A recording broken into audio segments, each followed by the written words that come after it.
This is episode 4. Number 4. Number 4, and we are going to be talking about modern wrestling. Yeah, let's run down the whole, since it seems to be a hot topic in the past couple of years, WWE versus AEW. Because that seems to be everybody's thing now, that you're either a WWE fan or you're an AEW fan. Yeah, there's no room for... Yeah, you can't just be a fan of wrestling. No. God forbid, you know? No. Here's my thing, dude. I enjoy AEW. I think it's a cool alternative. It's almost like WWE versus WCW. Mm-hmm. That's what I get. That's the feel you get. Right. You got Tony Schiavone back on TNT. You know, it's got that WCW feel to it. It's Sting. You know, exactly. Yeah. You got guys like Sting. There's another person that that have been on that TV station before. So again, it's got that WCW feel to it. My biggest gripe with AEW is the inconsistency in the storylines. Mm-hmm. Tony Khan being one person, again, I don't know him, so I'm not speaking for him or about him. I'm just saying my opinion. Okay, I'm in the wrestling business, so I try not to shit on it like everybody else does that's in the business. I'm saying this is how I feel, okay? Tony Khan has some great minds in that backstage area. People like Jake the Snake, people like Dean Malenko, people like Jerry Lynn, and the list goes on. But you feel that you have to run the show yourself. And I feel like that lacks... That's where they lack in TV production and storyline and using guys in the right way. Look at Wardlow, okay? Wardlow was the TNT champ. Or no, I'm sorry, at the time Darby Allin was. But Wardlow was feuding with Joe, or something like that. Well, Joe wins the title, they feud, and then Wardlow wins it and then drops it. And then he wins it again and drops it. They just disappears. And this keeps happening with certain storylines. Yeah. Like you have a Battle of the Belts show, but you don't have any matches announced for it, and randomly on Dynamite, Tony Storm comes out and calls out Taya Valkyrie for no reason, and they have a match, and Taya loses. She just got there. Like I don't understand the logic sometimes. Like you bring somebody in hot and they lose, and I don't get it. Like I don't get the booking. I don't feel like the stories pay off. You know, people are going to say that this is the Jim Cornette in me, and that's fine. I love Jim Cornette. I'll be the first one to admit it. I am an old school wrestling fan, but I don't think Tony Khan is doing the booking. I think he's letting the Bucks, Omega, his friends, or if he is doing the bookings, he's letting them influence him, if not just outright letting them book. I mean, look at the whole thing with you're talking about Wardlow. Wardlow came off that feud with MJF, beat the hell out of him, over as big as you can be. And then he goes right into fucking beating up fake security guards with QT Marshall. Yeah. Doesn't just... And fucking lost all of his steam. Absolutely. He's an example of that. It's happened to him several times, though. Well, you know what I'm saying? Yes. You just brought up all the great minds they have backstage, right? Mm-hmm. I don't know if you heard, read the rumor or whatnot, but Bret Hart offered to be an agent for Tony Khan. That's big. Tony Khan said no. If you want to be a manager, like Jake or Tully, that's fine. But he goes and puts fucking Orange Cassidy as an agent. So I'll give Jericho credit because Jericho's always tried to help the younger guys and stuff. He put over that Action Andretti dude, and that helped him for a couple of weeks, and then he died out too. But there's times when like Jericho will look like a guy like Commander. Okay. Commander should have went over on Jericho. Let's be honest, okay?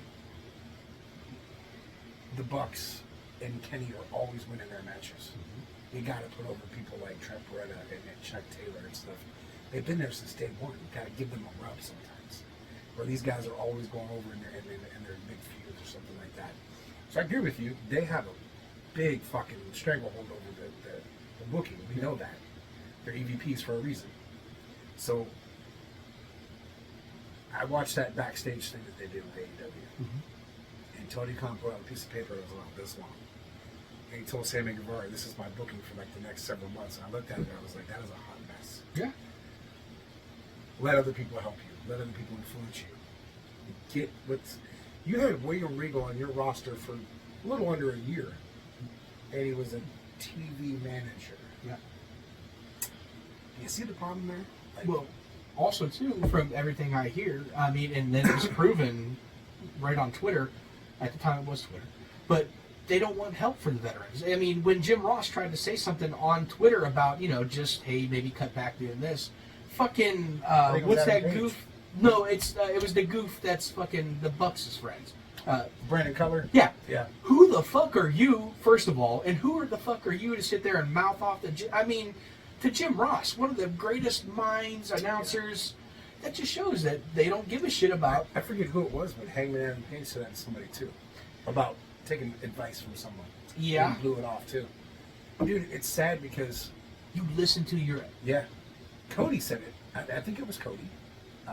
He said one of the biggest things that he felt that AEW has the biggest problem with is they don't have a performance center. They don't have a house show or sporadic. I think they've done like maybe 5 house shows. So And they far. stopped doing that because they fucking. Right, they weren't doing so well. But he's like, they don't have a performance center. They don't have house shows. So our guys are going out on TV, and that's their match. Right. There's no practice. There's no nothing. And it shows sometimes. Like it shows. You know what I'm saying? And it's sad, but like, now on the other hand, is Triple H doing the greatest job in WWE? No. He's done some great things since he's taken over. Right. But he's also got Vince in his ear too, and Vince is still going to be Vince no matter what anyone says. Vince still has that final say on what the fuck happens. You know that. I know that. You know that. Yes. I think Triple H is trying, and I think he wants to make better. He's giving an opportunity to guys that he felt were shit on. Karrion Kross. Shit. What's the Hit Row? Yeah, B-Fab, Adonis, and fucking Top Dollar. He realizes that Top Dollar's not a good wrestler. Adonis actually is solid in the ring. Right. But he suffers because of Top Dollar. So, which is kind of sad, you know? we're kind of talking about this, and I'm sorry if it seemed like I wasn't paying attention to you, because I wanted to bring this. Thinking of something I could see it. Yeah. So this is a direct quote from Britt Baker. You were talking about training centers and this and that. Yeah. She goes, I don't think a bunch of models and athletes off the street in a warehouse, and I'm quoting, because off the street in a warehouse, teaching them all to do the same thing the same way at the same time is going to create a successful roster. Well, in my opinion, it does. Because, look, here's the thing. Yes, you want them to have different personalities and things of that nature, but when you take that back bump, that flat back bump, it should be the fucking same. You should all be protecting yourselves. When you fucking, that's how you do it. You don't just let them come in and go, watch this video or take a couple bumps here and then just go with the flow. No. Dude, and again, you have a solid, for the most part, you have some solid women in their roster. Yes. Tony Storm is good. Taya. I think Ruby's solid as hell. I love Ruby. I think she doesn't get enough Credit. at Absolutely. all. I think Willow Nightingale's good. Did you see her powerbomb that one girl up? Well, I guess that's, but okay. It was kind of Anna Jay's fault too, though. But I did. But I think Willow's gotten better. Yeah. Athena's solid. Yeah. But she's more ROH than she is really AEW right now. She does good, when she wants to be. They've got Mercedes Martinez, who's been on the fucking... Yeah, absolutely. She's solid as fuck, too. And then you look at a person, and I know people are going to say something about her, but Nyla Rose. Yeah. Nyla Rose is solid in the ring, though. What about fucking, who was the bald chick? Serena Deeb. Yeah, Serena Deeb, who is I fucking... think she got hurt, though. But she could still... Pick her mind. Pick her fucking mind. You have enough women there that can help guide people like a Sky Blue, who's still new. Yes. She's gotten better, though. She has. Britt needs some help, too. I'm not knocking her. I've known Britt since her days at PWR, when she was doing in-ring interview segments. Mm-hmm. I was one of them one time. I've known Britt for a long time. Did you see that fucking match that got pulled off?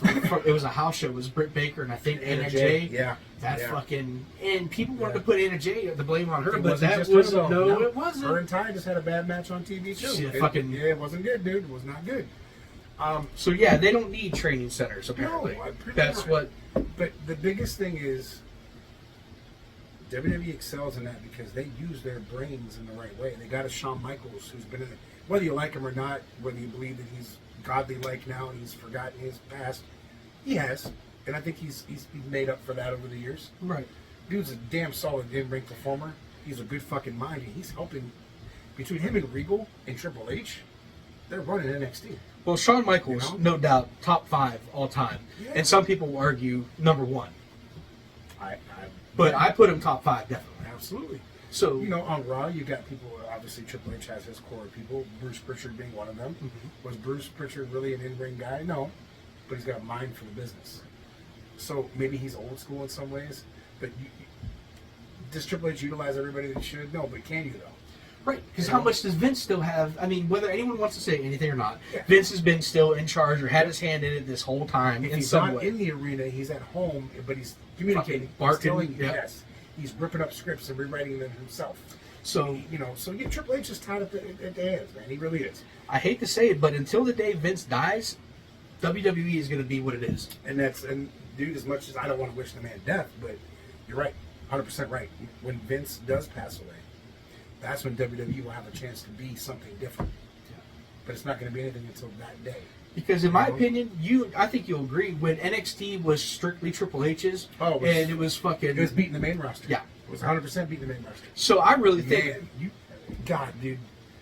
Guys like Bobby Roode, Nakamura, when they were over there, Sammy, and then... Well, what Kevin about Owens. Nakamura's debut match with Sami Zayn? Fucking WrestleMania weekend. That was that was a fucking hell of a match. And they're starting to slowly get back to that atmosphere. I like Baron Corbin being back in NXT. I do too. Corbin is one of those guys where he's been in WWE for 10 years now. He gets too much works shit. well with everybody. The dude literally has worked Cena. He's worked Roman Reigns. He's worked all the top names in that 10-year span. That dude has worked every top name, and he's had a good match with everybody. He was also the last person to pin Roman Reigns before fucking Jay. Exactly, dude. So technically thinking, if you look at that, you look at a guy like Baron Corbin, I hope this, I don't know, refurbish of the gimmick, something. I hope it works for the guy. And I hope that he gets back on the main roster. And I hope that he has another 5-year run where it's solid for him. Because honestly, he's not a bad worker at all, man. He's just not. But then you got some fucking potential down there, especially Braun Breaker. Dude, if you look at the... Listen, if they plucked out the guys that they wanted to right now to put on the main roster, NXT would have nobody left. No. Braun Breaker, Carmelo Hayes. Trick Williams, I think he's not ready yet, but I think he's going to go too. Yeah. Dragunov, that dude's fucking phenomenal, dude. Him and Walter. Gunther. The only thing that will hurt Dragunov is his size. Yeah. That's really not his size, but his height. Yeah. That's what's going to hurt him on the main roster. But that dude is the smaller, compact version of Gunther. Yeah. Like, he hits you and you fucking know it. When they have matches together, it's magic. God, dude, yes. Like, if they don't get to do one of those on the main roster one time in front of a huge crowd, I'm going to be sad. Yeah. Because I would love to fucking see that. But if you plucked all those guys out of there right now, you would have nothing left in NXT. Because there's so many good guys ready to go right now.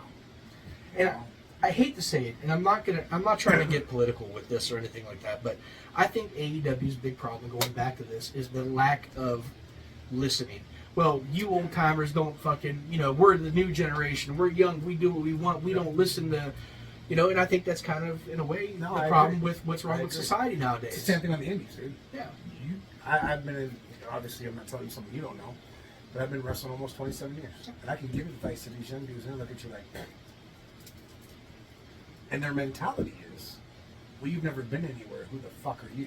Which is bullshit. And that's fine. You can look at me that way and that's fine. You don't have to like me, you don't have to respect me, and that's fine too. But I've been around the business for 27 years, dude. I know a lot, I've seen a lot at that time. I'm telling you something, I'm telling you that for a reason. Right. I tell people don't go in there with a fucking attitude. I was that kid. I did that shit too. Should I have done it? Absolutely not. But I did. Shut your mouth and fucking listen. I have 4 dudes, maybe 5, that I could say they have never given me shit one time when I've asked them to do something on the show. Yeah. All right, man, that's cool. Whatever you need me to do. Whereas you have other ones, I don't like doing this, man. I feel like I'm stuck in this rut. You don't want a storyline, dude? You don't want to do nothing? Do you want to just flounder other people over? You can do that too if you want to. It's fine. Giving you something, help me work with it. Help me make it work, Well, that, and I think the aspect of professional wrestling is gone too, as far as like, there's no more storytelling, there's no more, fucking selling, it's just spot after spot after spot. And this is going to sound like I'm sitting here putting myself over, and you know better than that. I know. I'll tell you people that I mean better than that too. But again, he said the aspect of storytelling. I love storytelling, dude. I can sit here and tell you last November, I'll pull the curtain open for you a little bit. Last November, what was going to happen this entire year of 2023. at our shows because I already fucking knew. Now, do you get wrenches thrown in those plans every now and then? Absolutely. People get hurt, people cancel, things happen, you change things up, whatever happens. But you have to be quick-witted and think fast, and you have to have a backup plan. You have to have a backup plan for your backup plan, because that's how you fucking make it work. I love storytelling. I love the little things, dude. Well, we have a TV up on top of our entrance. I love that guys have entrance videos because it's just an extra something to see. Yes. It's not just a dude walking out to entrance music, and if people don't give a shit, they're like, but if they look up at the thing, oh, I don't like that guy, but that video's kind of cool, though. You know, like, I'm not putting myself over. I enjoy that stuff, dude. It's little stuff like that. I love the aspect of storytelling. If you have a platform where you can tell stories, why the fuck don't you use it? Because if you don't, I feel like you're insulting the people that pay their money to come there and watch the show. You know, you come in January, but nothing happens in January. What the fuck are you coming back in February for? Why? You know? You as a promoter. I mean, I understand that there's certain, we've just kind of talked about it off camera, there's certain things you can't do with the commission and things like that. Right. But, okay, so AEW. First match out of the gate is fucking Job Guy 1 and Job Guy 2. And they bring out every piece of furniture they can find. They're bleeding all over the place.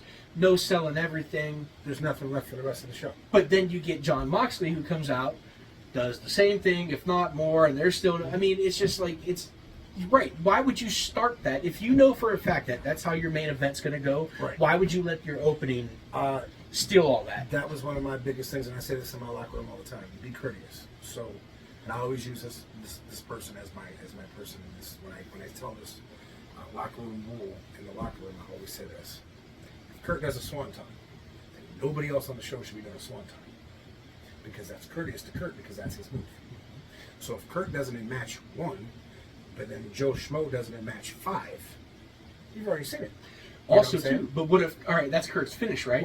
He puts him away. Right. And then the other guy, somebody kicks out of it, it looks like shit. Yes. Exactly. But then the biggest gripe and something that they will say to you is this: well, dude, that's match 5. They won't remember what they saw in match 1. Bullshit. Are they fucking stupid? Because that's the biggest misconception of what people think of. Wrestling fans are fucking dumb. They're not. Let me tell you why they're not dumb. They spend 10, 12, 15, 20, upwards of 30, $50 to $500 to sit and watch a show. They're not dumb. They want to be entertained. If you're on an indie level and you're in a tag match and your partner's getting his ass beat, well, geez, all you gotta do is clap your fucking hands. And that crowd will fucking clap with you, and they get your partner going, and they think that he's gonna get back up, and they take him right back down, and you bring him in with you. If somebody in the crowd, if Tony's in the crowd, he yells out something, and I just make eye contact with him, I brought him into the match with me, because that's how the crowd feels. Like, oh shit, he acknowledged what I said, so now I brought you into that match with me. A lot of guys will get in the ring and forget that there's a crowd around them, and they just work each other, and then they come to the curtain and say, the fucking crowd sucks, I didn't cheer for nothing. Did you? And my immediate response, did you work the crowd? Well, yeah. No, you didn't. But you didn't. You're popping each other. But you did. Because if you're in a fucking rest hold and you didn't take a second to kick your fucking foot to get the crowd cheering for their ass to get up. I'm glad you just said that, You because know? I've been thinking about that. When is the last time you seen someone in a fucking chin lock or headlock and they're fucking down and the arm goes, right? Yeah. And then the fucking on the third one is like, oh, and then it starts fucking shaking and you're clapping. You and know why? Because on TV they don't like that anymore. Why? That gets the fucking crowd. Because if you've ever really paid attention to TV wrestling, you'll see it every now and then. Very, very, very, very, very few and far between anymore. Big Show was big. If you ever go back and just watch a Big Show tag team or a 6-man match, you catch sometimes Big Show on camera. He put his foot on the fucking steps and he starts stomping the steps. Nikki Cross did it at the WrestleMania when there was nobody there, and people shit on her for that because she started clapping. I was like, well, dude, there's people watching at home. You still work? Yeah, you still work. Plus, she remember, you're flashing back that there's a crowd there. Your mindset's still on. There's still people there. You know what I'm saying? On the indies, yes, but we don't do the 3 arms anymore. It seems like that kind of faded out. Now it's just 1. So I just did this with Vinny. I'm in the fucking the death grip, right? So he's got me down, and I'm fighting, and I got my foot going, and I'm trying to get up. And finally, I start to fade down, right? Ref takes the arm one time, boom, bring it up, boom. And I fight it, and I start to come back, boom, he takes it back down, puts it right back in it, you know? Those are the kind of things that bring people in, man. Nobody wants to do that shit anymore. Everybody wants to, like you said, spot, move, kick out of 75 finishers, That was sweet, man. That match was awesome. No, Did you tell a fucking story, though? No. No. What you told was I can do 500 finishers and kick out of every one of them. So then when match 2 comes out, because that was match 1 that did that. Yeah. So then when match 2 comes out, all you can do is lock up and fucking schoolboy the guy because that's all you got left. That's Pretty literally much. all you got left. Dude, as a person, again, who and man, it took me a year. I'm not going to sit here and tell you that I thought like that right off the bat, because I didn't. I worked for Preston for 4 years. And I lost several times to a double clothesline, to a sunset flip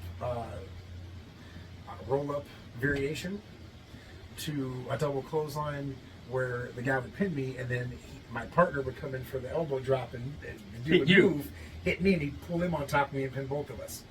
And it was 1996 and 1997 and 1998, and the NWO was huge.